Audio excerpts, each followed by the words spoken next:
The judge in this case has told the Justice Department to prove its claim that the parents, children's parents, or legal guardians requested their return to Guatemala. Is that a decisive factor in this case?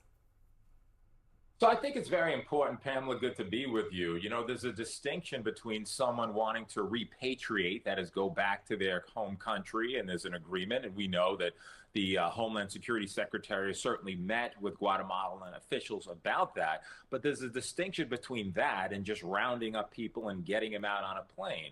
Do they want to go? Are they afforded certain protections? Have they spoken with their lawyer? Were they given notice and the right to be heard? And so, absolutely, there's a huge gap between just saying, hey, we're just sending them back to reunite with their parents, than that factually being so. And you know, certainly people who are suing on behalf of the children have every right to question and be skeptical about the claim that we're just taking them back so they could reunite with their parents where they belong.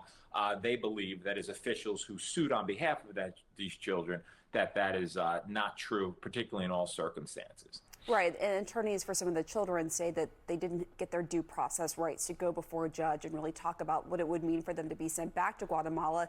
Now, the Trump administration, for its part, says, as you point out, this is not so much a case of deporting these children, but instead reunited them with family members in Guatemala. And White House Deputy Chief of Staff Stephen Miller had this to say on social media, quote, "The judge is effectively kidnapping these migrant children and refusing to let them return home to their parents and their home country," end quote.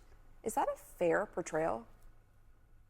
So it really isn't, and it's really tiresome when there are attacks on judges who are merely doing their job. You know, say what you want and take whatever position you want on immigration, Pamela. The United States foundationally is a country of laws. That is, you follow the law. It's a country wherein you're entitled to due process, as you noted. What is due process? It's notice and an opportunity to be heard. Perhaps the children should be deported, but before they are, should they not, as law requires, be entitled to a lawyer? Should they not, as the law required, be entitled to state any claims they have in court as to whether they should? Should they not, as the law certainly would require, say, hey, I don't want to go, and by the way, I'm protected by various federal statutes that allow me to apply for asylum, that allow me to assert the fact that I feel that I'm being persecuted in my home country. So we can attack judges all day and all night. That seems to be a persistent theme when this administration doesn't get their way. But again, whatever you might say about immigration, should we not be a foundational country, right, which really entitles everyone to the protection they deserve? And all this judge is saying is that slow your roll. Let's have a hearing. Let's determine whether or not these are lawful deportations. And let's not be doing this in the middle of a holiday weekend where we're loading people on planes in the dead of night such that people don't get the opportunity to go to court.